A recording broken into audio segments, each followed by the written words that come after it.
الشیطان الرجیم بسم اللہ الرحمن الرحیم اذ اول فتیۃ الی الکہف فقالوا ربنا آتنا من لدنک رحمۃ وہیئ لنا من امرنا رشدا فضربنا علی آذانہم فی الکہف سنین عددا ثم بعثناہم لنعلم ای الحزبین احصی لما لبثوا امدا۔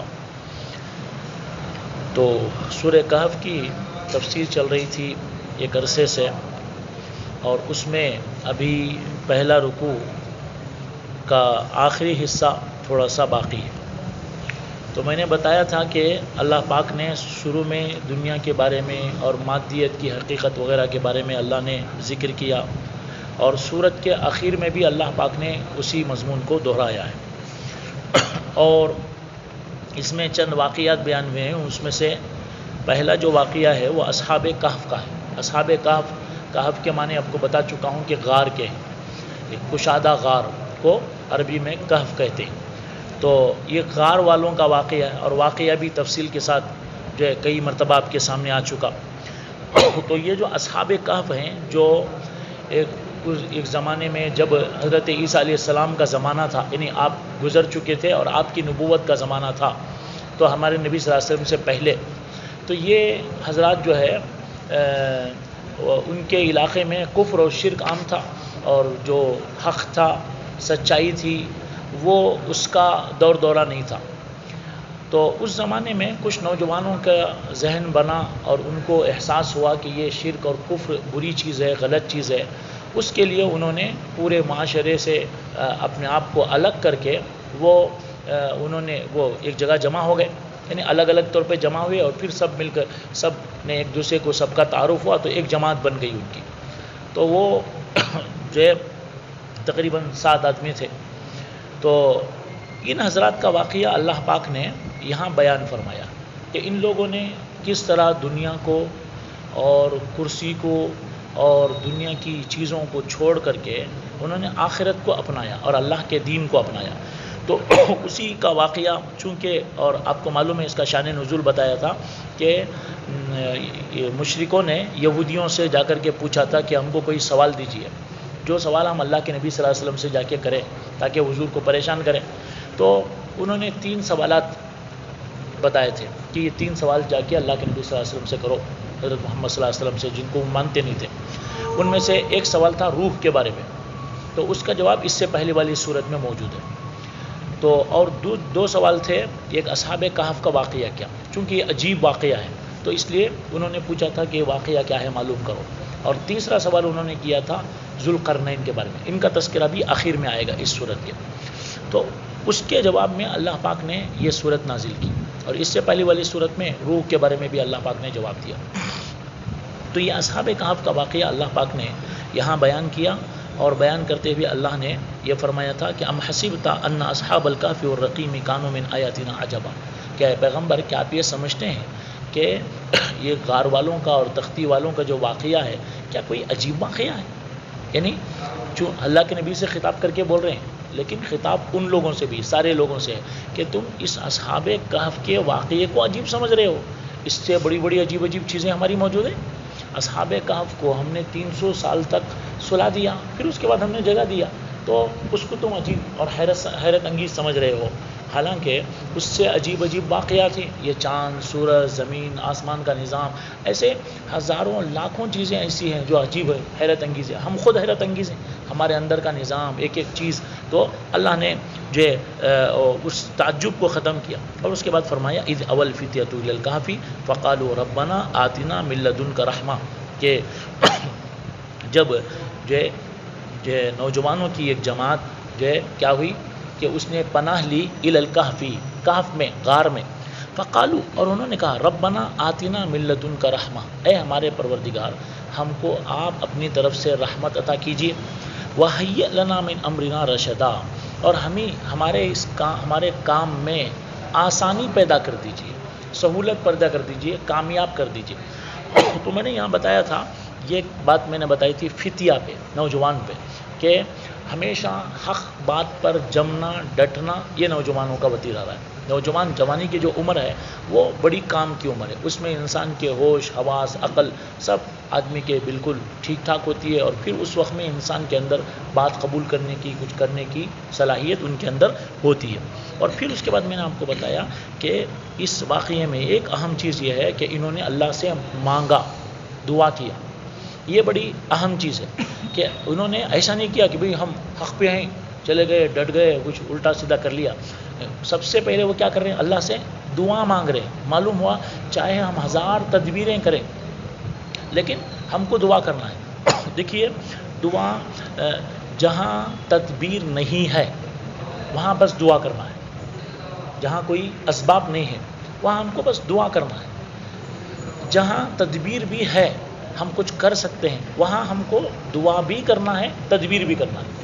بہت سے لوگ یہ سمجھ جاتے ہیں کہ تدبیر کرنا وہ توکل کے خلاف ہے. یعنی وہ سمجھتے ہیں ہاتھ پہ ہاتھ دھر کے بیٹھ گئے اور تو کھانا دسترخوان اتر جائے گا آسمان سے. ایسی بات نہیں ہے. ہم کو محنت بھی کرنا ہے دعا بھی کرنا ہے. ہم کو نماز بھی پڑھنا ہے دعا بھی کرنا ہے. ہم کو دین پہ چلنے کی کوشش بھی کرنا ہے دعا بھی کرنا ہے. اور لیکن جہاں ہمارے بس میں نہیں ہے بہت سی ایسی چیزیں ہوتی ہیں کہ جو انسان کے بس میں نہیں ہے. مثال کے طور پر انسان نے بیج ڈالا زمین میں. اب بیج ڈالنے کے بعد ایک کھیتی کرنے والا ایک جو کسان ہے وہ کیا کرتا ہے؟ زمین کو جو ہے وہ جوتتا ہے اور اس کے اندر بیج ڈال دیتا ہے. اس کا کام صرف اتنا ہے کہ بیج ڈالا اور دعا کرے.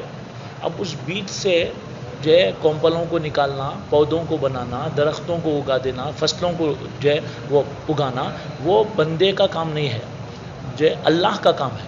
تو وہاں آدمی کچھ نہیں کر سکتا. تو اس جگہ میں بس دعا کرے گا، اور جہاں تک اس کے بس میں تدبیر ہے وہ کوشش کرے گا. تدبیر بھی کرے کوشش. تو یہاں بھی وہی انہوں نے سبق دیا ہم کو. اللہ نے اس واقعے میں ان کی دعا کو نقل کر کے یہ بتایا کہ دیکھو تم کو دین پہ چلنا ہے تو اب اللہ سے مانگا بھی کرو. بغیر مانگے کہ ہم بہت کوشش کر رہے ہیں تو دیکھیں ہم کوشش کرنا ہے لیکن ہماری جو بھی کوشش ہوگی وہ بہت معمولی حقیر ہوگی. بہت معمولی کوشش ہے. بچانے والا اللہ ہے. حتیٰ کہ حدیثوں میں آتا ہے اللہ کے نبی صلی اللہ علیہ وسلم یہ دعا کرتے تھے اللہم ثبت قلبی علی دینک. اے اللہ آپ میرے دل کو آپ کے دین پر جما دیجئے، مجھے ثابت قدم رکھیے. تو حضرات صحابہ نے اللہ کے نبی صلی اللہ علیہ وسلم سے پوچھا اللہ کے نبی آپ یہ دعا کر رہے ہیں، ثبات قلبی کی دعا کر رہے ہیں، اپنے ثابت قدمی کی دعا کر رہے ہیں. تو اللہ کے نبی صلی اللہ علیہ وسلم نے فرمایا کہ بھائی ہر آدمی کو اس کی ضرورت ہے، اس لیے کہ رحمان کی 2 انگلیوں کے درمیان میں لوگوں کے دل ہیں، وہ جیسے چاہے گھما دے گا. ہمارے دل کو اگر مسجد کی طرف گھمایا ہے تو اس نے گھمایا ہے. اگر کسی کو اللہ نے کوئی محروم ہے تو اس وہاں بھی اللہ کے خلق اور اللہ کا کی مشیت کا دخل ہے. اگر ہم دین پہ آنا چاہ رہے ہیں، ہم قرآن سمجھنا چاہ رہے ہیں یا ہم کچھ بھی کرنا چاہ رہے ہیں تو اللہ کی مشیت سے اللہ کے چاہنے سے ہی ہوگا. اس لیے ہم کو اللہ سے مانگنا بھی ہے کوشش بھی کرنا. صرف کوشش پہ بھروسہ کر لینا یہ صحیح نہیں ہے. کوشش اس کے ساتھ دعا. تو اصحاب کہف نے اللہ سے دعا کی فقالوا ربنا آتنا من لدنک رحمۃ. اے اللہ ہمیں رحمت عطا کر. اس لیے کہ سامنے بادشاہ ہے، پوری طاقت ہے، پوری فوج ہے، پوری فورس ہے، سب کچھ ان کے پاس ہے. ان کے پاس مال دولت اسباب سب کچھ پوری رعایا ان کی ہے. ہم 7 آدمی ہیں، 6 آدمی ہیں، 7 آدمی ہیں اور ہم بالکل نہتے کمزور ہیں. ہمارے پاس کھانے کے لیے بھی اسباب نہیں ہیں، رہنے کے لیے گھر نہیں ہے اور کوئی چیز ہمارے پاس نہیں ہے. اے اللہ آپ اپنی رحمت ہمیں عطا کیجیے. وَهَيِّئْ لَنَا مِنْ أَمْرِنَا رَشَدًا. ہمارے کام میں ہم کو کامیابی عطا فرما. اب امر سے مراد کام سے مراد کیا؟ وہی اپنا دین، اپنے دین کو بچانا. اس وقت میں ہمارا یہ کام سے مراد وہ اپنے دین کی حفاظت. تو ہمارے اس دین کی حفاظت میں آپ ہماری کیا کیجئے؟ مدد کیجئے. علماء نے لکھا ہے کہ آدمی کو جب بھی کوئی خیر کا کام کرنا ہو تو اس دعا کا اہتمام کرنا چاہیے. اس دعا کا ربنا آتنا من لدنک رحمۃ وہیئ لنا من امرنا رشدا. اے اللہ آپ ہم کو رحمت عطا کر دیجئے اور ہمارے اس کام میں آسانی کے اسباب پیدا کر دیجئے، سہولت پیدا کر دیجئے. یہ دعا بڑی مددگار ہے کہ آدمی خیر کی دعا مانگتا رہے، یہ دعا مانگتا رہے. تو اس سے کیا ہوگا؟ اللہ پاک بندے کے لیے اسباب پیدا کر دیں گے، راہیں کھول دیں گے. تو انہوں نے کوشش بھی کی اور اپنے آپ کو لے جا کر غار میں چھپا دیا، سب کچھ کیا اور ساتھ ساتھ اللہ پاک سے یہ دعا کی. جب دعا کی تو اللہ نے کیا کیا؟ فَضَرَبْنَا عَلَىٰ آذَانِهِمْ فِي الْكَهْفِ سِنِينَ عَدَدًا، تو ہم نے ان کے کانوں پر پردہ ڈال دیا. فَضَرَبْنَا عَلَىٰ آذَانِهِمْ، ہم نے ان کے کانوں پر پردہ ڈال دیا. فِي الْكَهْفِ، غار میں، سِنِينَ عَدَدًا، ایک عرصے تک، ایک زمانے تک. تو ایک زمانے تک ہم نے ان کے کانوں پر پردہ ڈالا رکھا، یعنی ان کے کانوں کو بند کر دیا. بند کرنے کا کیا مطلب ہے؟ یعنی ان کو سلا دیا، گہری نیند دے دی. اس کا مطلب ہے ہم نے ان کو گہری نیند میں سلا دیا. دیکھیے جب انسان سوتا ہے تو کیا ہوتا ہے کہ آدمی کی آنکھ بند ہو جاتی ہے. آنکھ بند کر کے آدمی سوتا ہے تو آنکھ پر نیند کا اثر جلدی آتا ہے، کان پر دیر سے آتا ہے. ایک آدمی سو گیا، ہم دیکھ رہے ہیں سو رہا ہے، لیکن اس کے کان بیدار رہتے ہے نا. بعض اوقات آدمی سو رہا ہے لیکن سوتے سوتے بازو بیٹھ کے کوئی باتیں کر رہا ہے، وہاں کچھ ہو رہا ہے، تو آپ کو وہ کان میں آواز آتی رہتی ہے. کانوں میں جب ہمارے آواز آنا بند ہو گئی تو مطلب یہ ہے کہ ہم کو گہری نیند آ گئی. سمجھ رہے ہیں؟ تو بعض اوقات ہم سو رہے ہیں، آنکھ بند ہے، ہم نیند میں بھی ہیں لیکن ہماری نیند کچی ہوتی ہے، تب ہمارے کانوں میں آواز جو پڑ رہی ہے وہ ہم کو سمجھ میں آتی رہتی ہے. تو جب کانوں میں آواز بند ہو گئی تو مطلب یہ کہ گہری نیند ہے. یہاں اللہ پاک یہی بتا رہے ہیں کہ ہم نے ان کے کانوں پر پردہ ڈال دیا، یعنی ہم نے ان کو گہری نیند سلا دیا. صرف آنکھ بند نہیں کر دی، آنکھ بند نہیں ہو گئی ان کی، آنکھ بند ہو گئی تو بھی گہری نیند نہیں ہے. اچھا گہری نیند نہیں ہے، مثال کے طور پر آپ سو رہے اور آپ کے آنکھ بند ہے، کان کھلے ہوئے ہیں.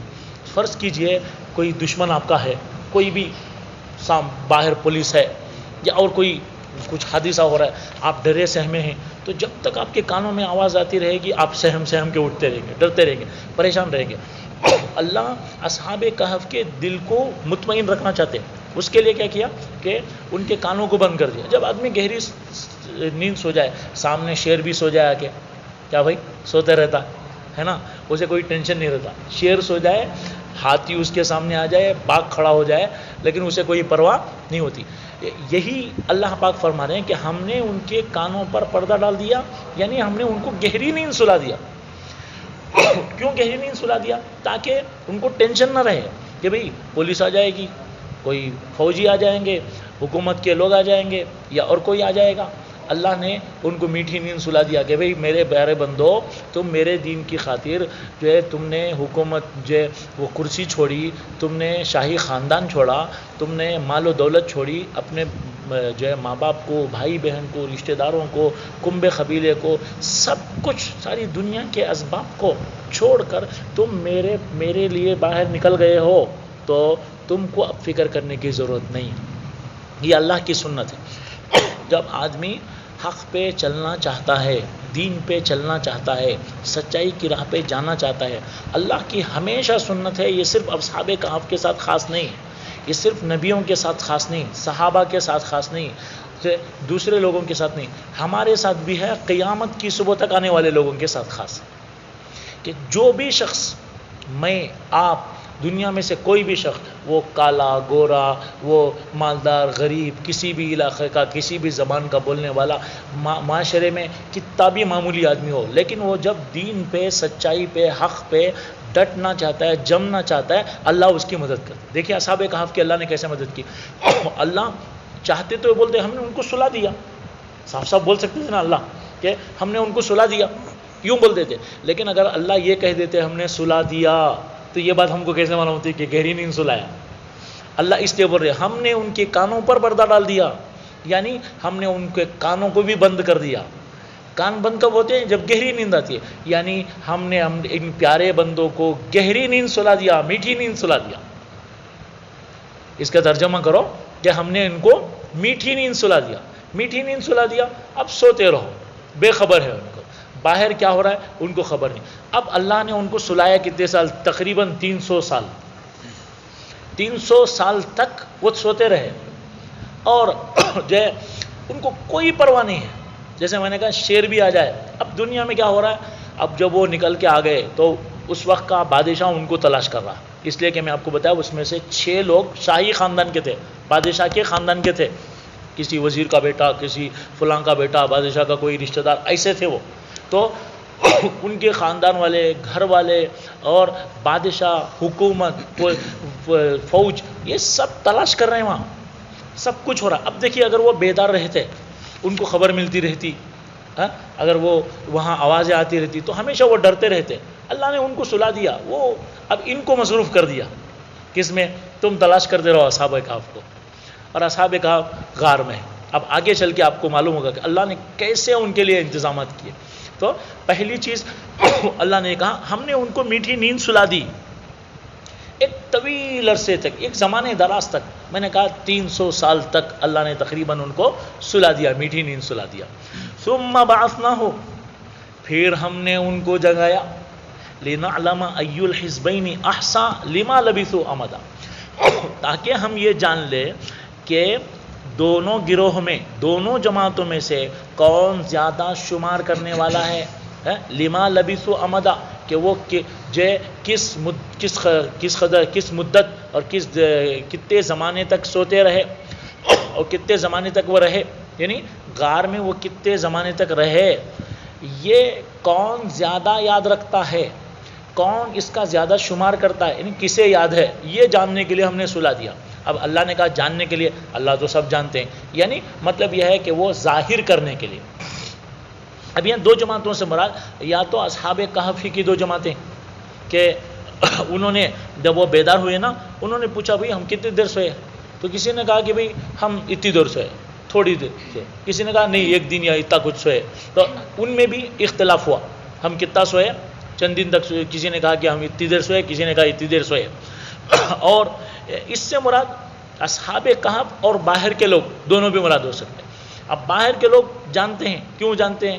اصحاب کہف کا جو واقعہ ہوا آپ کو پیچھے میں بتایا تھا، الرقیم، اصحاب الکہف والرقیم، تختی والے، وہ تختی کی الگ الگ تشریح کی گئی ہے. اس میں سے آپ کو میں بتایا تھا چونکہ بادشاہ وقت نے ایک تختی پہ نام لکھ کے لگا دیا تھا کہ یہ نوجوان فلاں فلاں، ان کا بیٹا فلاں، یہ غائب ہو گئے ہیں، ان کے بارے میں کسی کو معلوم ہو تو ذرا بتاؤ.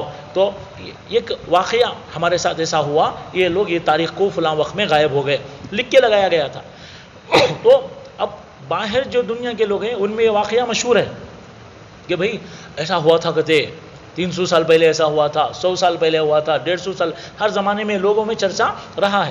تو ان لوگوں کو اس کی بڑی فکر تھی اور ان لوگوں کو بڑی جو کھوج تھی کہ بھئی یہ اصحاب کہف جو ہیں وہ کہاں ہیں، کھوج تھی. اب ان لوگوں کو کوئی کھوج نہیں ہے، یہ غار میں لیٹے ہوئے.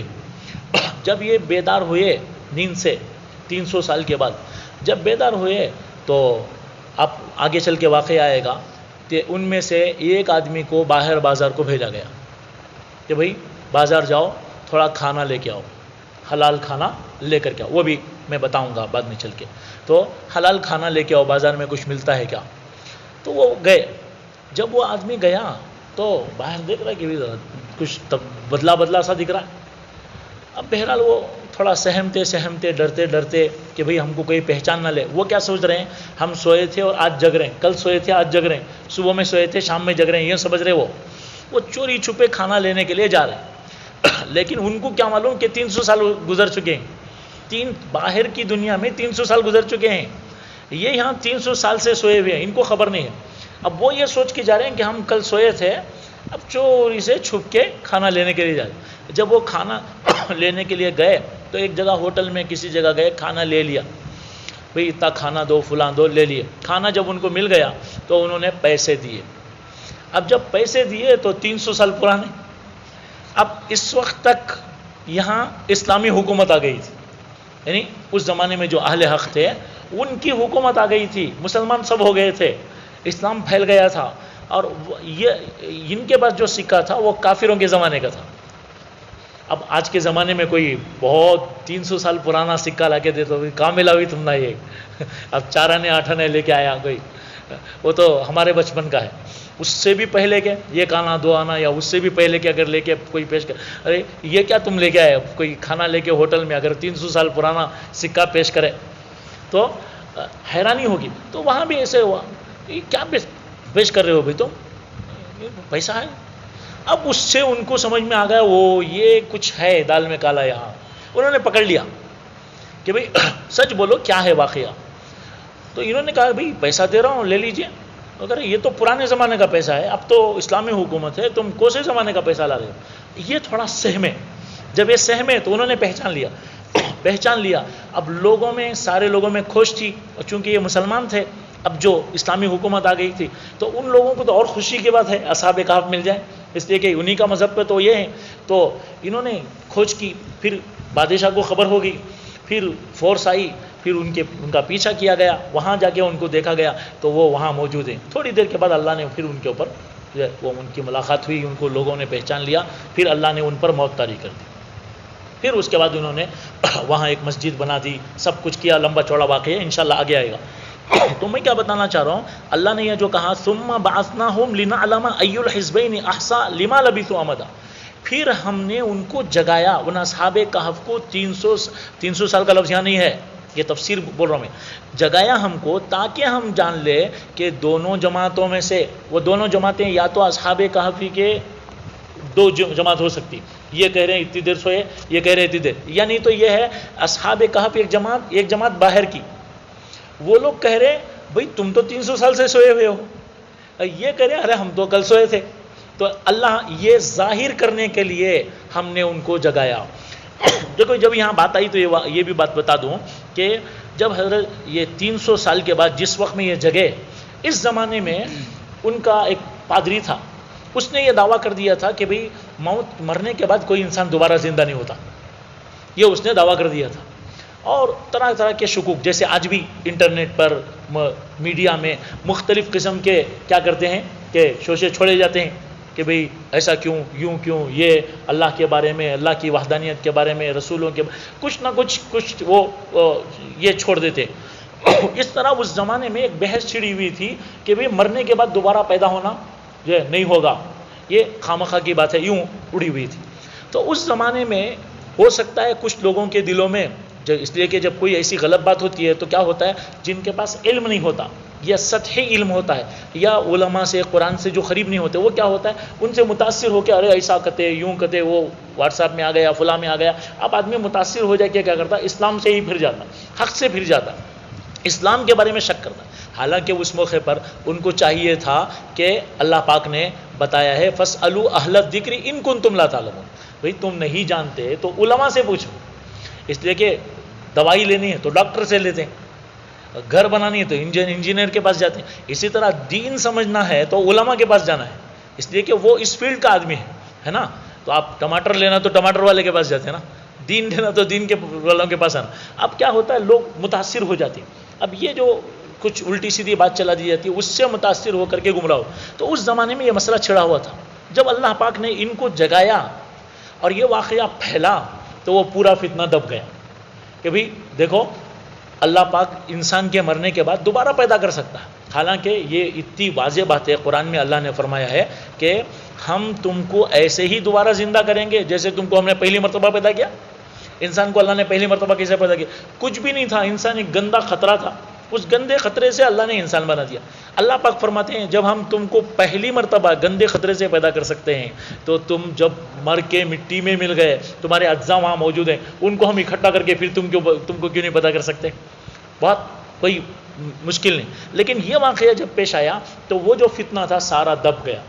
جتنے لوگوں کے دلوں میں تھوڑی کھٹک تھی وہ بھی ختم ہو گئی. ارے بھائی 300 سال تک اللہ نے اصحاب کہف کو سلایا اور ان کے بارے میں تختی لکھ کے بھی لگی ہوئی تھی, سب معلوم ہے, ان کے نام تھے, ان کے باپ کا نام تھا, خاندان کا نام تھا, ساری چیزیں موجود ہیں. اور یہ واقعہ سب چیزیں جب انہوں نے دیکھ لی تو سب کو یقین ہو گیا, ان کا ایمان اور بڑھ گیا.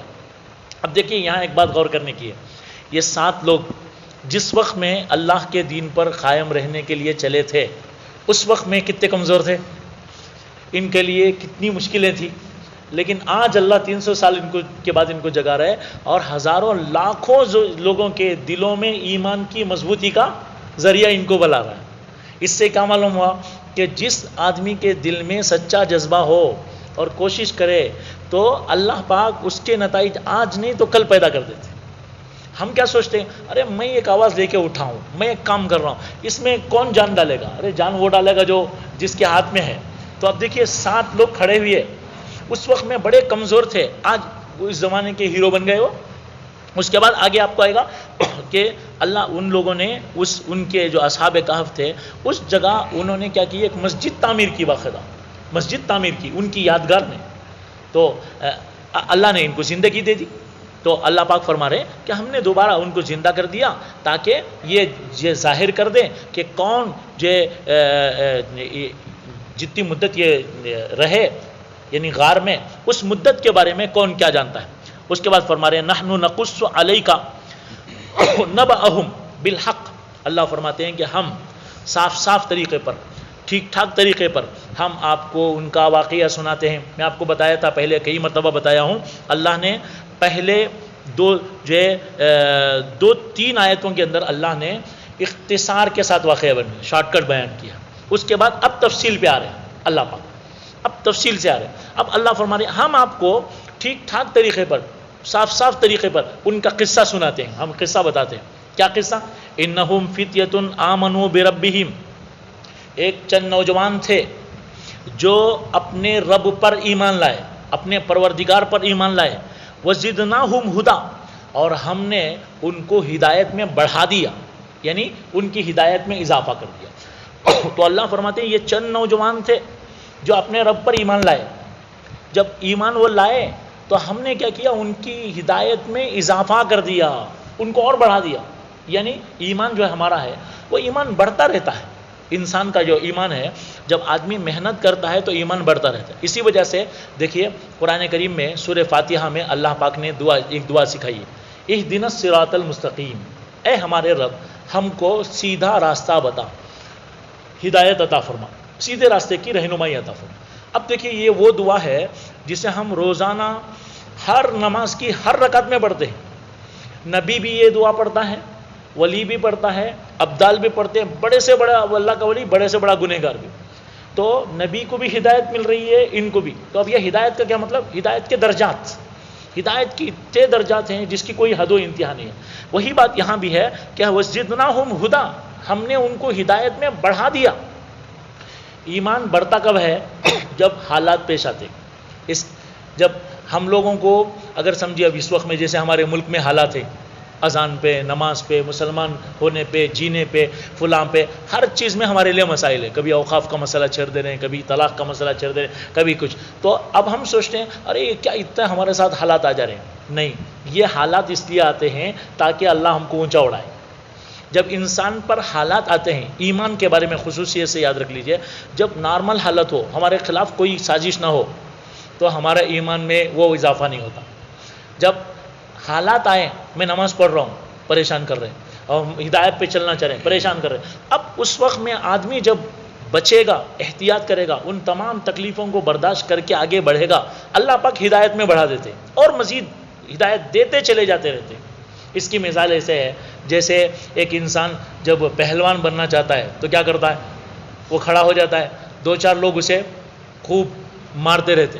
اب اگر کوئی دیکھے گا تو کیا سوچے گا، بھائی کیا ہے، اتنا بڑا ظلم کر رہے ہیں اس کے اوپر، اور خود ہی کہہ رہا مجھے مارو، ہے نا. اب ایک آدمی کھڑا ہوا ہے، وہ ہاتھ دے کے اب اسے مارا جا رہا ہے، خوب مار رہے ہیں دو چار آدمی، گھوسے مار کے اس کو پریشان یہ کرے. کوئی آدمی دیکھے گا تو رحم کھائے گا کہ بھئی اسے کیوں گھوسے مارے جائے. لیکن جو پہلوان ہے وہ کیا کہتا ہے؟ بھئی مجھے مارو. وہ کہہ رہا مجھے مارو. کیوں؟ جو دوسرا شخص دور کھڑ کے دیکھ رہا ہے وہ اگر اسے معلوم نہیں ہے کہ یہ کیوں مار کھا رہا ہے تو وہ سمجھے گا یہ بے وقوف ہے، اسے مینٹل ہاسپٹل میں داخل کرو، اس لیے کہ خامخواہ مار کھا رہا ہے. مار کھانا کوئی سی چیز ہے. لیکن اس پہلوان کو پوچھو، وہ کہے گا میں اس لیے مار کھا رہا ہوں تاکہ میں مضبوط ہو جاؤں. یہی بات مسلمان کی ہے کہ مسلمان جب اس پہ تکلیف آتی ہے، حالات آتے ہیں، پریشانیاں آتی ہیں، تو اس کا ایمان بڑھتا جاتا ہے. اب دیکھیں اصحاب کہف تکلیف اٹھائے، غار میں جا کے بیٹھے. اللہ فرماتے ہیں یہ چند نوجوان ہیں جو اللہ پر مر مٹے. جب وہ مر مٹے تو ہم نے ان کی ہدایت میں اضافہ کر دیا، ان کو اور بڑھا دیا. یعنی ان کے درجات کو ہم نے بڑھا دیا، ان کے ایمان کو مضبوط کر دیا. ایمان مضبوط تبھی ہوتا ہے جب حالات آتے ہیں. جب حالات نہیں آئے تو آدمی کے اندر کوئی اضافہ نہیں ہوتا. جب حالات ہوں اس میں آدمی کام کرے تو مزہ زیادہ ہے. اس کے بعد فرماتے وَرَبَطْنَا عَلَىٰ قُلُوبِهِمْ، اور ہم نے ان کے دلوں کو باندھ دیا، یعنی مضبوط کر دیا. ان کے دلوں کو ہم نے مضبوط کر دیا، باندھ دیا. کب؟ اذ قالوا، اذ قاموا فقالوا ربنا رب السماوات والارض، جب وہ کھڑے ہوئے معاشرے میں، کھڑے ہوئے حق کی آواز لے کر کے، فقالوا، اور انہوں نے یہ اعلان کیا، کیا؟ ربنا رب السماوات والارض، ہمارا رب وہ ہے جو آسمانوں کا اور زمینوں کا رب ہے، ہمارا پالنہار وہ ہے جو آسمانوں اور زمینوں کا پالنہار ہے. لن ندعو من دونہ الہا، ہم اس کے علاوہ کسی اور خدا کو نہیں پکاریں گے، کسی اور معبود کو نہیں مانیں گے، کسی اور معبود کو نہیں پکاریں گے. لقد قلنا اذا شططا، اگر ہم نے ان کافروں کی طرح ہم بھی پتھروں کو، مورتیوں کو پکاریں، ان کی پوجا کریں، ان کی عبادت کریں، تو ہم نے ناانصافی کی اور حد سے تجاوز کر جانے والی بات ہم نے کہی، ہم نے بیجا بات کہی، غلط بات کہی. تو دیکھیے اللہ فرما رہے ہم نے ان کے دلوں کو باندھ دیا، ہدایت میں اضافہ کیا اور دلوں کو باندھ دیا، مضبوط کر دیا. کب؟ جب وہ معاشرے میں کھڑے ہوئے، اس قامو، کھڑے ہوئے. اب کھڑے ہونے کا مطلب چاہے وہ غار میں ہی ہو لیکن کھڑے ہوئے ہوتا نا، تحریک لے کے آدمی کھڑا ہو جاتا ہے، بیٹھا ہوا ہے تو بھی کھڑا ہونا بولتے ہیں اسے. تو جب وہ کھڑے ہوئے اور انہوں نے یہ اعلان کیا، فقالو ربنا رب السماوات والارض. دیکھیے ہم کلمہ پڑھتے ہیں، کلمہ ایک ہے کلمہ طیبہ لا الہ الا اللہ محمد رسول اللہ، اور ایک کلمہ ہے اس کا نام کیا ہے؟ کلمہ شہادت. شہادت کے معنی کیا؟ گواہی. انگلش میں کیا بولتے ہیں اسے؟ وٹنس، گواہی. یہ کلمہ شہادت ہے. کیا اس کا مطلب ہے؟ اشہد اللہ الہ الا اللہ و اشہد ان محمدن عبدہ و رسولہ. میں گواہی دیتا ہوں کہ اللہ کے سوا کوئی عبادت کے لائق نہیں، اور میں اس بات کی گواہی دیتا ہوں کہ حضرت محمد صلی اللہ علیہ وسلم اللہ کے بندے اور اس کے رسول ہیں. اب آپ مجھے بولیے گواہی کب دیتے ہیں؟ اب مثلا جو ہے میں گھر میں بیٹھ کے گواہی دیتا ہوں کیا؟ جب کوئی کیس ہو، کوئی مسئلہ ہو تو کورٹ میں مجھے بلایا جائے گا، یا کوئی جھگڑا ہو رہا ہے محلے میں، کوئی بھئی میری زمین ہے، کوئی کہہ رہا میری زمین ہے، اس وقت میں ہم جا کے میں گواہی دیتا ہوں بھئی یہ فلاں کی زمین ہے، یہ فلاں کی زمین ہے، یہ فلاں کی چیز ہے.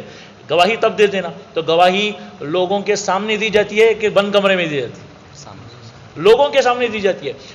دیکھیے یاد رکھیے ایمان کی مضبوطی تب ہے جب ہم لوگوں کے سامنے اپنے ایمان کی گواہی دیں.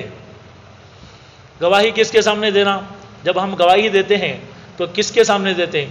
اب مثال کے طور پر کہہ رہے ہیں کہ یہ بھائی یہ یوسف بھائی کی زمین، اب ان کے ابا ہیں، بچے ہیں، سب کو یقین ہے. اب میں کہہ رہا ہوں میں گواہی دیتا ہوں یہ یوسف بھائی کی زمین ہے، تو لوگ کہیں گے حضرت ذرا دماغ کا علاج کراؤ، ہے نا؟ اس لیے کہ سب مان ہی رہے ہیں تو میری گواہی کیوں دو؟ گواہی کہاں دینا ہے؟ کوئی کہتا ہے نہیں یہ ان کی نہیں ہے فلاں کی ہے، تب میں آ کے کہوں گا نہیں نہیں میں جانتا ہوں ہم گواہ ہیں یہ انہی کی زمین ہے نا؟ تو گواہی کا دیا مخالف کے سامنے. اسی طرح یہ جو ہم کلمہ پڑھتے ہیں، ایمان لائے ہیں، ہمارا ایمان کی مضبوطی کی علامت یہ ہے کہ ہم اپنے ایمان کی گواہی کافروں میں، مشرکوں میں، خدا کے دشمنوں میں بھی دیں. اس کا طریقہ کیا ہے؟ ہم اپنے جو گواہی دینا زبان سے ہی ضروری نہیں ہے، ہم چل کے بھی گواہی دے سکتے ہیں، بیٹھ کر کے بھی، بول کر کے بھی، دیکھ کر کے بھی گواہی دے سکتے ہیں. جیسے ہم ٹوپی سر پہ رکھیں ہم گواہی دے رہے ہیں، ہمارا ٹوپی سر پہ رکھنا مسلمان ہونے کی پہچان ہے، ہمارا نماز پڑھنا مسلمان ہونے کی علامت ہے. اب بعض لوگ کیا کرتے ہیں کہ بھئی جہاں سمجھے مثال کے طور پر ٹرین میں سفر کر رہے ہیں یا ہوائی جہاز پہ ہے یا کسی اور جگہ ہے، نماز کا وقت آ گیا تو اب نماز پڑھنا ہے. اللہ کہتا ہے جہاد کے میدان میں ہو تو بھی نماز پڑھو، بیمار ہو، تم مرنے کی حالت میں ہو تو بھی نماز پڑھو. کھڑے ہو کے پڑھ سکتے ہو ٹھیک، بیٹھ کے پڑھ سکتے ہو ٹھیک، لیٹ کے پڑھ سکتے ہو، اشارے سے پڑھ سکتے ہو، آخری سانس تک نماز پڑھنا ہے، معاف نہیں ہے کبھی. حتیٰ کہ کسی آدمی کے پاس کپڑے نہیں ہیں، کسی جگہ گئے کپڑے اس کے اتفاق سے چلے گئے تو اگر بندہ بالکل بڑھانا ہے تو بھی وہاں شریعت کہتی ہے نماز پڑھو، بیٹھ کے نماز پڑھ لو، یہ شریعت کا قانون ہے. اب ہم کیا کرتے ہیں، ہم مسجد میں تو نماز پڑھ لیتے ہیں لیکن سفر میں گئے، نماز کا وقت آ گیا، اب ہم نماز پڑھنے ہوئے شرماتے ہیں، ارے کیسا نماز پڑھنا ہو. یعنی مطلب یہ ہے ہمارا ایمان اتنا کمزور ہے، ہم اللہ کے دین کی گواہی نہیں دینا چاہ رہے. وہاں ہم کھڑے ہوں نماز پڑھیں یہ ہماری گواہی، سمجھ رہے ہیں؟ تو یہ انہوں نے یہی کیا کہ اس قاموا فقالوا ربنا رب السماوات والارض. کھڑے ہوئے، کہاں کھڑے ہوئے؟ مخالف معاشرے میں، مخالف ماحول میں. بادشاہ ظالم تھا، کافر و مشرک تھا اور پوری رعایا کافر و مشرک تھی، اس معاشرے میں کھڑے ہو کر انہوں نے اعلان کیا ہمارا رب وہ رب ہے، وہ ہے جو آسمانوں اور زمین کو بنانے والا ہے، کوئی اور یہ پتھر کی مورتی یہ جو کوئی انسان یا کوئی اور مخلوق، کوئی چیز، کوئی درخت وغیرہ، کوئی مخلوق وہ خدا ہماری نہیں ہے۔ ہمارا خدا کون ہے؟ جو آسمانوں اور زمینوں کو بنانے والا ہے، یعنی ایک اللہ ہے، یہ گواہی انہوں نے دی۔ یہ بہت بڑی چیز ہے۔ اب دیکھیے اللہ نے یہ نہیں کہا اذ قاموا فقالوا ربنا بول رہے، اذ آمنوا نہیں بول رہے۔ ذرا آپ سمجھنے کی کوشش کیجئے کہ اللہ کہہ رہے ہیں جب وہ کھڑے ہوئے اور انہوں نے اعلان کیا، قالا کے معنی کہنا، میں اس کا ترجمہ کروں گا اعلان کرنا، تو انہوں نے اعلان کیا۔ اللہ یہ نہیں کہہ رہے اس آمنو نہیں بول رہے، جب ایمان لائے۔ قرآن کریم کی ایک اور آیت ہے، اس میں اللہ نے فرمایا ان الذین قالوا ربنا اللہ ثم استقاموا تتنزل علیہم الملائکہ اللہ تخافوا ولا تحزنوا وابشروا بالجنة التي كنتم توعدون نحن اولیاؤکم فی الحیاة الدنیا وفی الآخرہ ولکم فیہا ما تشتہی انفسکم ولکم فیہا ما تدعون۔ اس کا نام ہے یہ استقامت۔ اللہ نے یہاں فرمایا ان الذین قالوا ربنا اللہ، یقیناً جن لوگوں نے یہ کہا، اعلان کیا ہمارا رب اللہ ہے، ان کے لیے اللہ بشارتیں بیان کر رہے ہیں۔ کیا؟ تتنزل علیہم الملائکہ، جو یہ اعلان کریں ببانگ دہل لوگوں کے سامنے، علی اعلان کہیں میں نے کہا ہم ٹوپی رکھ کے، نماز پڑھ کے، دین پر چل کے، کبھی زبان سے مثال طور پر کسی کافر کے ساتھ بیٹھے، ہم کیا بولتے ہیں؟ یاللہ بندے سر بولتے نہیں، ہوتا نہیں، خصوصاً سیاست دان لوگ جب ان کو ووٹ لینا ہو یا اور کوئی بات ہو، ایک کسی غیر مسلم سے ارے بھائی غیر مسلم انہیں بھی، وہ بھی اللہ کا بندہ ہے، وہ بھی قابل رحم ہے، ہم کو کوشش یہ کرنا وہ جنت میں جائے، ایسا نہیں کہ اس کی وجہ سے ہم جہنم میں چلے جائیں۔ ہم کیا کرتے ہیں؟ ان کو یہ بولتے ہیں سارے مذہب ایک ہی جگہ، سب دھرم ایک بولتے نہیں، سب دھرم ایک ہی جگہ بولتے، غلط کفریہ بات۔ وہاں آپ یہ بولیے نہیں بھائی میں مسلمان ہوں، میں مسلمان ہوں۔ اب دیکھیے جیسے آپ کو فون آتا ہے، بینک سے فون آتا ہے کہ آپ کو کیا ملے گا، وہ کیا ملتا ہے، لون ملتا ہے، فلاں ملتا ہے، ہم کو بھی فون آتا ہے، تو ہم ان کو یہ بولتے ہیں کہ بھائی صاحب ہم مسلمان ہیں، ہم مسلمان ہیں، میرے لیے یہ جائز نہیں۔ اب وہ ہم کو بہت فائدہ بتاتا ہے، دیکھو اس میں انٹرسٹ اتنا کم ہے، ایسا ہے، تم گھر بنا لے سکتی ہیں، کیا کر لے سکتی ہیں، بزنس کے لیے ملے گا، فلاں کے لیے ملے گا، ایسا بولیں گے۔ اس وقت میں ہم یہ اس کو کیا جواب دیں کہ بھائی نہیں، ہم ایک مسلمان ہیں، اللہ نے ہم کو منع کیا ہے، ایک مسلمان کے لیے درست نہیں ہے۔ یہ جو میں کہہ رہا ہوں یہ میری گواہی ہے، یہ اعلان ہے میرا۔ لیکن ہم کیا کرتے ہیں، ایسی جگہ میں آ کر کے ہم کمزور پڑ جاتے ہیں۔ یہاں اسی راستے میں مجھے یاد نہیں، بہت زمانہ پہلے، کئی سال پہلے ہمارے دوست ہیں، انہوں نے بتایا ایک مسلمان ہے، اس کی کلینک ہے، اس کی کلینک کا نام ہے ہندو کا نام۔ وہ کیوں ہندو کا نام ڈال کے کلینک بنایا ہے کہ اسے اپنا مسلمان ہونا ظاہر کرنا پسند نہیں، یعنی وہ ہے مسلمان، مسلمانوں کی اولاد ہے، لیکن اپنی کلینک وہ میڈیکل کا نام جو ہے کافروں والا رکھا ہے۔ کیوں رکھا ہے؟ یا تو ڈر کی وجہ سے، یا تو یہ کہ اپنا ایمان وہ چھپانا چاہ رہا ہے۔ یہ پسندیدہ چیز نہیں ہے، اللہ کو یہ پسند نہیں۔ اللہ کو یہ پسند ہے جب تم مسلمان ہو تو اپنے اسلام کو ظاہر کرو، ان لوگوں کے سامنے کھلے کھلے رکھو، یہ میرا قرآن ہے، یہ انگلش میں ٹرانسلیشن ہے، کنڑ میں ہے، ہر زبان میں ہے، تم اس قرآن کو پڑھو بھائی، تم سمجھو۔ اچھا اتنا دعوت تم نہیں دے سکتے تو کم سے کم اتنا بولو میں مسلمان ہوں، یہ ضروری ہے اپنے ایمان کی مضبوط۔ تو اللہ نے یہاں ایسے لوگوں کے لیے جو اپنے ایمان کا اظہار کرتے ہیں، اعلان کرتے ہیں، اللہ نے ان کو بشارت سنائی ہے، اللہ کے فرشتے ان کے پاس تتنزل علیہم الملائکہ، کہ ان کے پاس فرشتے اترتے ہیں۔ کب اترتے ہیں؟ علماء نے فرمایا 3 اوقات میں، ایک جو ہے جب آدمی مرتا رہتا ہے اس وقت میں، مرنے کے وقت میں، ایک قبر میں، اور دوسرا حشر کے میدان میں جب وہ قبر سے اٹھتا ہے۔ دیکھیے موت کا وقت جو ہے نا، ہمارے حضرت کی ایک کتاب ہے حسن خاتمہ، اسے لے کے پڑھیے، آپ کو رونگٹے کھڑے ہو جائیں گے۔ ایک مسلمان کی، انسان کی زندگی کا سب سے نازک وقت موت کا وقت ہے۔ ہماری زندگی کا کوئی لمحہ، ہم کچھ بھی ہم کو بیماری آ جائے، کچھ بھی ہم مر جائیں، کچھ بھی ہو جائے، ہمارے لیے زیادہ غم کی بات نہیں ہے۔ اگر جسم میں کیڑے بھی پڑ جائیں، تکلیفیں بھی ہو، لیکن اگر ہمارا خاتمہ ایمان پر ہو جائے تو الحمدللہ ہم کامیاب ہیں. لیکن ہم بالکل صحیح سلامت تھے, ہم مرے کفر پہ یا ایمان چھوڑ کے, تو ہماری زندگی کا بدترین دن ہے وہ دن جس دن ہمارے ایمان پہ موت نہ ہو, اللہ نہ کرے. اس لیے ہمیں اس بات کی کوشش کرنا ہے کہ ہم مسلمانوں اور جب مرتے ہوئے یا کوئی مرنے والا اس کے سامنے ایک مسلمان رہے. اسی وجہ سے علماء نے لکھا ہے کہ جب کسی کی موت کا وقت آئے تو وہاں دنیا دار لوگ نہ رہیں. عام طور سے عورتیں جو ہوتی ہیں نا وہ اس وقت میں کس کے حوالے ہم نہ چھوڑ کو جا رہے ہیں, بچوں کو کیا کریں, ایسا کرتے ہیں. اس سے کیا ہوتا, آدمی دنیا کی طرف متوجہ ہوتا, اس وقت میں اللہ کی رحمت کی طرف متوجہ کرنا ہے. تو میں بول رہا ہوں کہ موت کا وقت بڑا نازک وقت ہے, بڑا کٹھن وقت ہے. تو اس وقت میں ہی آدمی کا فیصلہ ہو جاتا ہے یہ کون ہے. اب مجھے اور آپ کو فرشتے نظر نہیں آ رہے, یہاں بھی فرشتے ہیں. ہر نیکی کے خیر کے کام میں حتیٰ کہ کافر کے ساتھ بھی فرشتہ رہتا ہے, اس کے نام عمل بھی لکھتا ہے اور اس کی حفاظت بھی کرتا, کافر کی بھی حفاظت کرتا فرشتہ. الگ الگ قسم کے فرشتے, یہاں بھی فرشتے ہیں, ہر خیر کی مجلس میں فرشتے ہوتے ہیں, لیکن ہم کو نظر نہیں آ رہے. لیکن میں آپ کو بتا رہا ہوں, ہر شخص کافر ہو مسلمان ہو جب مرتا ہے تو اس کی روح نکلنے سے پہلے وہ فرشتوں کو دیکھتا ہے. کافر بھی دیکھتا ہے, مسلمان بھی دیکھتا ہے. اسی وجہ سے جب آدمی مرتا ہے تو بعضوں کے چہرے کھلے رہتے ہیں اور بعضوں کے چہرے کالے پڑ جاتے ہیں. جب ہمارے سامنے اگر کوئی جرم کیا ہو, سامنے پولیس آ جائے تو کیا ہوگا, گیا میں پکڑا گیا ہوگا. لیکن اگر ہم غلطی نہیں کیے تو ہمارے چہرے پہ کوئی اثر نہیں ہوگا. اسی طرح جب مر رہے ہیں تو فرشتہ وہاں آتا ہے, فرشتے آ کر کے اس وقت میں خوشخبری سناتے ہیں. کیا خوشخبری سناتے ہیں کہ تتنزل علیہم الملائکہ اللہ تخافوا ولا تحزنوا, تم ڈرو بھی مت, غم بھی مت کرو. ڈرو کیوں نہیں, آئندہ کا کوئی ڈر نہیں, تمہاری جنت پکی, تم کامیاب ہو گئے, ناکامی نہیں. ڈر آئندہ کا ہوتا ہے, غم پیچھے کا ہوتا ہے کہ ایسا ہو گیا تھا. تو اللہ کے فرشتے تب کہیں گے تم ڈرو مت, یعنی آئندہ کے بارے میں مت ڈرو, اور غم مت کرو, پیچھے کے بارے میں مت غم کرو, یعنی تمہاری جو زندگی گزری اس میں اگر کہیں کوئی کوتاہی چھوٹی موٹی ہو گئی ہے تو ڈرو مت.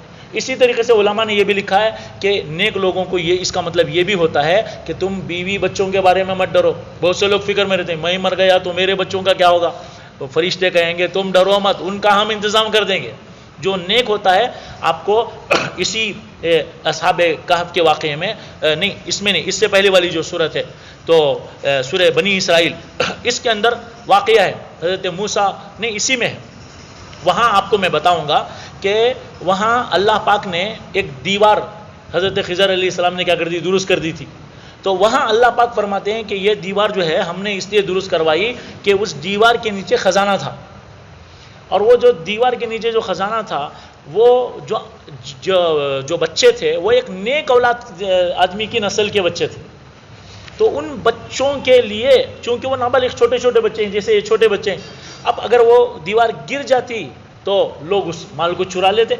تو اس لیے اللہ نے کیا کیا, ان کی دیوار کو حضرت خضر کو حکم دیا کہ پیغمبر ہیں وہ, اور بڑے یہ بعض علماء کہتے ہیں پیغمبر ہیں, بعض کہتے ہیں ولی ہیں, لیکن بہت بڑے اللہ کے نیک بندے ہیں. ان کو اللہ نے حکم دیا اور حضرت موسیٰ کو, دو نبی مل کر کے وہ دیوار ٹھیک کریں. اللہ نے نبیوں کو مستری بنا دیا. کس کے لیے, ایک نیک آدمی کی اولاد کے مال کی حفاظت, دنیا کی حفاظت کے لیے. اس دیوار کے نیچے خزانہ تھا. اللہ نے کہا اے خضر اس دیوار کو درست کر دو, درست کر دیا. اللہ قرآن میں اس بتا رہے ہیں, یہ میں بعد میں چل کے وہ جب آئے گا حصہ بتاؤں گا. تو اس سے کیا معلوم ہوا, اگر آدمی نیک ہو اس کی اولاد کو اللہ ضائع نہیں کرتا. ہم عام طور سے فکر یہ کرتے میرے بیوی بچوں کا کیا ہوگا. بیوی بچوں کے دنیا کی فکر مت کرو, بیوی بچوں کی آخرت کی فکر کرو. اگر تم اپنی اور اپنے بیوی بچوں کی آخرت کی فکر کرو گے, دنیا کا کام خود ہی اللہ بنا دے گا. اس کی مثال بزرگوں نے ایسی دی ہے جیسے ایک گائے اور بچڑا. بچڑا کہتے ہیں گائے کے بچے کو. ایک گائے ہے, بچڑا ہے. اب ایک آدمی کو گائے بھی لے کے جانا ہے, بچڑا بھی لے کے جانا ہے, گائے کا بچہ بھی لے کے جانا. تو اب ایک آدمی کیا کر رہا ہے کہ بھی گائے کو پکڑ کے کھینچ رہا, کہ بھی کھینچ رہا, بچڑا پیچھے کھڑا ہوا ہے. گائے جائے گی, چاہے آدمی جتنا اسے مار دے کیا بھی کرے, زبردستی کھینچ کے اٹھا کے لے کے چلے جائے الگ بات, لیکن گائے آگے نہیں بڑھے گی. کیوں نہیں بڑھے گی, اس لیے کہ اس کا بچڑا پیچھے ہے, اس کا بچہ پیچھے ہے. تو علماء کہتے ہیں تم گائے کے پیچھے مت پڑو, بچڑے کی رسی پکڑ لو. گائے تو اتنی موٹی ہوگی, اس کو مت پکڑو, تم کیا کرو بچڑے کو پکڑ لو. معصوم جو بچہ ہے اس کی رسی پکڑ کے چپ خاموش لے کے جاؤ. تم لے کے جاؤ گے نا، وہ گائے خود بخود خود سے پیچھے پیچھے آئے گی. اسے پکڑ کے مارنے کی کھینچنے کی ضرورت نہیں ہے. گائے بچہ جا رہا ہے، پیچھے پیچھے گائے آئے گی. سمجھ رہے ہیں؟ تو علماء فرماتے ہیں دین اور دنیا کی مثال ایسے ہے کہ تم دنیا کو سامنے کر کے دین کو پیچھے کر کے چلانا چاہو، تمہاری آخرت تو گئی، دنیا بھی نہیں چلے گی. یہ پکی بات ہے، طے شدہ بات ہے. جو مسلمان ہے اس کو یقین کرنا ہے، دنیا اس کی کھسکے گی نہیں. ہماری پوری کوشش کیا ہوتی، ہم دنیا کے لیے کمانا، جمانا، گھر بنانا، فلاں کر، ہماری ساری کوششوں کا محور یہی ہے کہ میری دنیا بن جائے، پیسہ بن جائے، میرے بچے مالدار ہو جائیں، فلاں ہو جائے. یہ ہم کوشش. علماء کہتے ہیں ذرا محنت بدل دو، دنیا کے پیچھے دنیا بھی کماؤ. اس کا یہ مطلب نہیں کمانا نہیں، محنت نہیں کر، ہر طرح کی محنت کرنا ہے. صحابہ میں ارب پتی کھرب پتی تھے. ایک صحابی تھے، ان کا جب انتقال ہوا تو ان کا تفصیلی واقعہ ہے. تو ان کی 4 بیویاں تھیں، بہت بچے تھے، قرض چھوڑ کے گئے تھے. ان کے ایک بیٹے نے ان کی پوری دولت کو بیچا، اور بیچ کر کے جب وہ تقسیم کیے، ایک ایک بیوی کے ذمے کئی کروڑ آئے. اس زمانے کے کئی کروڑ درہم اور دینار آئے. تو ایسے بڑے بڑے صحابہ بھی تھے، وہ دنیا دار نہیں تھے. لیکن میں بول رہا ہوں ہم کیا کرتے ہیں، پوری محنت دنیا کے لیے کرتے ہیں. تو کیا ہوتا ہے، نہ دنیا بنتی ہے نہ آخرت بنتی ہے. آسان طریقہ ہے، محنت کا رخ بدل دو. آفس بھی جاؤ، جاب بھی کرو، تجارت بھی کرو، منڈی بھی چلاؤ، دنیا کے لیے بھی محنت کرو، لیکن محنت زیادہ ادھر کرو، توجہ ادھر رکھو، بلکہ وہ بھی دین کی نیت سے کرو. تو کیا ہوگا کہ جب آدمی یہ کام آخرت کو لے کے چلے گا، دنیا خود بخود پیچھے پیچھے واقع آئے گی. ہمارے حضرت نے فرمایا تھا کہ جب جو آدمی جو سائنسدان سب سے پہلے جب چاند پہ گئے، تو اس وقت میں انہوں نے یہ کہا دنیا کیسے نظر آتی ہے، جیسے ایک بال گیند نظر آتا ہے. تو حضرت نے فرمایا دنیا چاند پہ جب گیا انگریز، اسے کیا نظر آئی، بال کی طرح نظر آئی. حضرت فرماتے ہیں بال کو کیا کرتے، کیا بیٹا لے جا کے بیرو میں رکھ لیتے، نہیں رکھتے. کیا کرتے، اسے لات مارتے. کیا مارتے، لات مارتے. تو گیند کو لات مارا جاتا ہے، دیوار پہ مارا جاتا ہے. تو یہی جو ہے دنیا کے ساتھ ہمارا معاملہ ہونا ہے. اسے لات مارو. جب لات مارو گے نا، وہ دیوار سے ٹکرا کے جتنا زور سے مارو گے اتنا پیچھے واپس آئے. دارالعلوم دیوبند کے جو بانی تھے حضرت مولانا قاسم نانوتوی رحمۃ اللہ علیہ، انہی کی طرف منسوب کر کے ہم سب کو قاسمی بولتے ہیں. پوری دنیا میں ان کا فیض ہے. وہ ایک مرتبہ قاسم نانوتوی رحمۃ اللہ علیہ دارالعلوم میں ایک مسجد ہے، مسجد چھتا، اس میں اندر جا رہے تھے. تو ایک صاحب آئے پیسے کی گٹری لے کر کے، پیسہ لے کر کے، انہوں نے لا کر کے کہا حضرت یہ لے لیجیے. حضرت نے کہا کہ بھئی میرے پاس جو ہے وہی میرے لیے بہت کافی ہے، مجھے اس کی ضرورت نہیں. انہوں نے بہت منت سماجت کی، انہوں نے کہا مجھے ضرورت نہیں. چلے گئے. حضرت نماز پڑھ کے جب آئے تو جوتے میں جب انہوں نے قدم ڈالا تو کچھ محسوس ہوا، اندر کچھ ہے. تو حضرت نے کہا کہ بھئی، حضرت کے شاگردوں نے دیکھا کہ حضرت یہ کیا ہے. جب دیکھا تو وہ پورا پیسہ اس میں جوتے میں ڈالا ہوا. حضرت نے فرمایا کہ دیکھو جو دنیا کو لات مارتا ہے، اللہ قدموں میں اس کی دنیا اس کے قدموں میں لا لیتا ہے. تو یہی بات میرے بزرگوں اور بھائیوں، نوجوان دوستوں، یہی بات ہے دنیا کی، کہ ہم دنیا کے ساتھ معاملہ اگر یہ کریں گے کہ دنیا کو کھینچیں گے، نہیں جائے گی.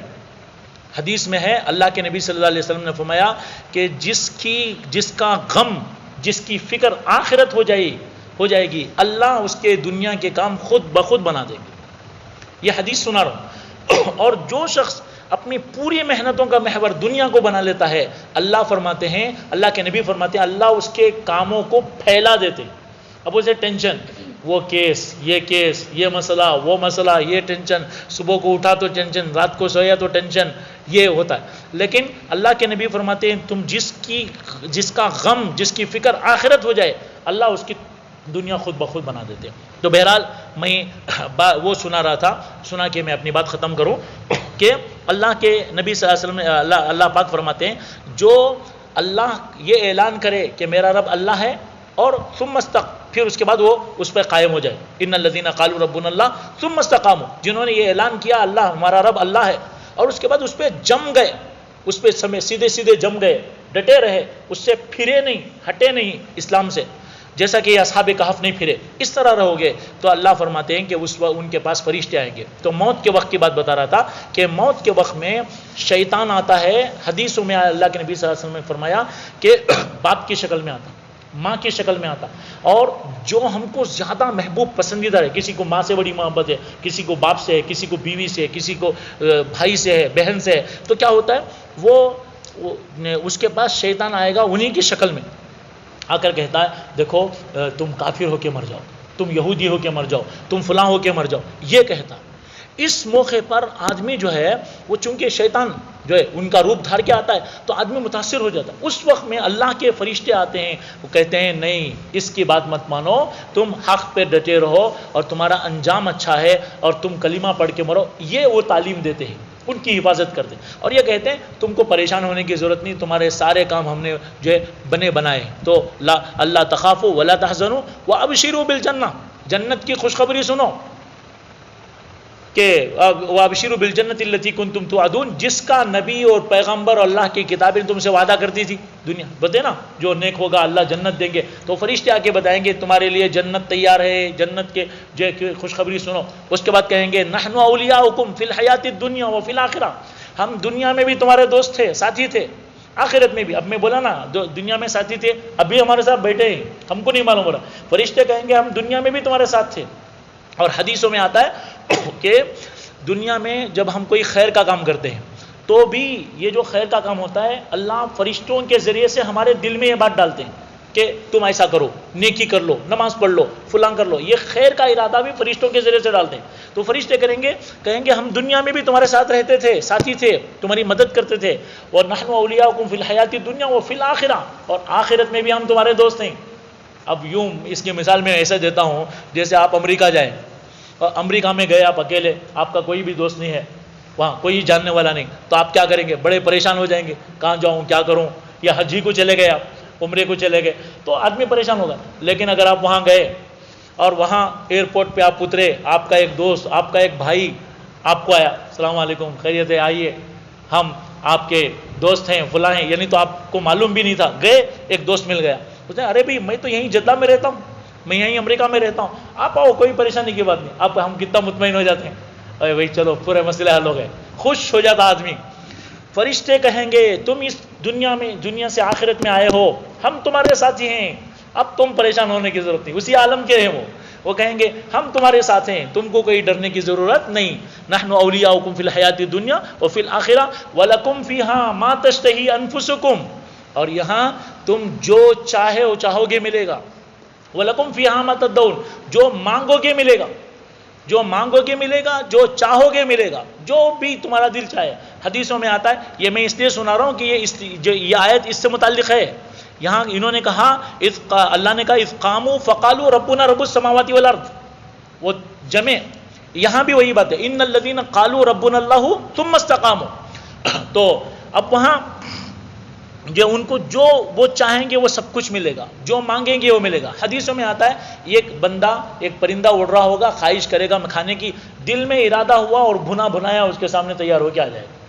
وَلَكُمْ فِيهَا مَا تَشْتَهِي أَنفُسُكُمْ وَلَكُمْ فِيهَا مَا تَدَّعُونَ نُزُلًا مِّن غَفُورٍ رَحِيمٍ۔ اللہ پاک فرماتے ہیں، کیا پیارا انداز ہے، اللہ فرما رہے ہیں یہ بڑا معاف کرنے والا اور بڑی رحمت کرنے والے پروردگار کی طرف سے مہمانی ہے۔ اب آپ کے گھر میں کوئی مہمان آئے تو دیکھیے، عام اگر ہم گھر میں کھا رہے ہیں تو الگ ہوتا ہے، مہمان ہو تو مہمان کا اکرام اعزاز کرتے ہیں، تو اللہ فرما رہے ہیں یہ ہم ایسے کھلائیں گے جیسے مہمان کو کھلاتے ہیں۔ اب مہمان کو کھلانے میں تکلف کرنا، تو اللہ کہہ رہے ہم تم کو ایسے، کوئی بھیک منگو ہے، بھیک مانگنے کے لیے گیا، لو بھی روٹی کھا کے لے کے چلے جاؤ، ہوتا نا کوئی بھیک مانگ رہا ہے اس کو بھی ہم کیا کر دیتے ہیں، روٹی دے دیتے ہیں، اس کو بھی تھوڑا سالن دے دیتے ہیں، اس کو بھی 100 روپے دے دیتے ہیں، لیکن کیا سوچ کر یہ بھیک منگو ہے بول کے۔ لیکن ایک مہمان آتا ہے تو ہم اس کی عزت کرتے ہیں، اسے بٹھاتے ہیں، اس کا استقبال کرتے ہیں، اسے کھلاتے ہیں۔ اللہ فرما رہے ہیں ایسا عزت کے ساتھ کھلائیں گے، ذلت کے ساتھ نہیں۔ اگر اللہ ہم کو ذلت سے بھی کھلا دے تو غنیمت ہے، لیکن اللہ فرما رہے ہیں میں تمہارا اکرام کروں گا، اور آگے فرما رہے ہیں میں بڑا معاف کرنے والا ہوں، یعنی اس لیے کہ تم یہ سوچو میں دنیا میں یہ غلطیاں کیا تھا، اللہ جنت سے نکال کو پھر جہنم میں ڈالے، تو اللہ فرما رہے ہیں نہیں، میں نہیں ڈالتا، معاف کرنے والا ہوں، رحیم بھی ہوں۔ یہ استقامت پر اللہ کی طرف سے بدلہ ہے، انجام ہے، یہی استقامت ہے جس کا تذکرہ اللہ نے وہاں کیا۔ اس لیے اس سے ہمیں یہ بات معلوم ہوئی کہ اس سے یہ سبق حاصل ہوا کہ ہم کو بھی اللہ کے دین پر جمے رہنا۔ جب ہم جمیں گے تو دنیا میں بھی اس کا بڑا فائدہ ہے، آخرت میں بھی اس کا بڑا فائدہ ہے۔ اللہ پاک ہم سب کو عمل کی توفیق عطا فرمائے۔ الحمدللہ رب العالمین، حمد یعفی نعمہ کافی مزیدہ، اللہم صلی علی سیدنا مولانا محمد وبارک وسلم، ربنا آتنا فی الدنیا حسنہ وفی الآخرۃ حسنۃ وقنا عذاب النار۔ اے اللہ ہمارے گناہوں کو معاف فرما، اے اللہ ہمارے خطاؤں کو درگزر فرما، اے اللہ ہم بے شک گنہگار سیاہ کار ہیں، اے اللہ ہماری تمام ضرورتوں کو پورا فرما، اے اللہ ہماری سب سے بڑی ضرورت اے اللہ آپ کا دین ہے، استقامت ہے، اے اللہ ہم کو استقامت دین پر عطا فرما دیجئے، اے اللہ ہمارا خاتمہ ایمان پر فرما دیجئے، اے اللہ ہم کو قرآن سمجھنے والا، پڑھنے والا، سیکھنے والا بنا دیجئے، اے اللہ آپ کا دین سمجھا دیجئے، اے اللہ ہماری دنیا بھی بنا دیجئے، آخرت بھی بنا دیجئے، دنیا میں بھی سکون کی زندگی عطا فرما، آخرت میں بھی عزت والی زندگی عطا فرما، اے اللہ جو بیمار ہیں ان کو صحت عافیت کی دولت عطا فرما دیجئے، اے اللہ جو قرض کے بوجھ میں دبے ہوئے ہیں، اے اللہ ان کے قرضے کی ادائیگی کی شکلیں اور صورتیں پیدا فرما، اے اللہ جو دنیا سے ہمارے رشتہ دار متعلقین اور مسلمانوں میں سے اللہ رخصت ہو گئے، اے اللہ ان کی مغفرت فرما، ان کے درجات کو بلند فرما، اے اللہ ہم کو بھی مرنا ہے، مرنے سے پہلے اللہ ہمیں اپنی موت کی تیاری کرنے والا بنا دیجئے، اللہ ہماری جملہ حاجات ضروریات کو پورا فرما دیجئے، جتنے بیٹے ہیں اللہ سب کے دل کی اے اللہ جو خواہشوں کو اے اللہ جو جائز خواہشات ہیں ان کو پورا فرما دیجئے، اے اللہ جو مانگا وہ بھی عطا فرما، جو مانگنے سے رہ گئے وہ بھی عطا فرما، اللہم انا نسألک من خیر ما سألک من نبیک محمد صلی اللہ علیہ وسلم ونعوذ بک من شر ما استعاذک من نبیک محمد صلی اللہ علیہ وسلم وانت المستعان وعلیک البلاغ ولا حول ولا قوة الا باللہ وصلی اللہ تبارک وتعالی علی خیر خلقہ محمد برحمتک یا ارحم الراحمین والحمد للہ رب العالمین۔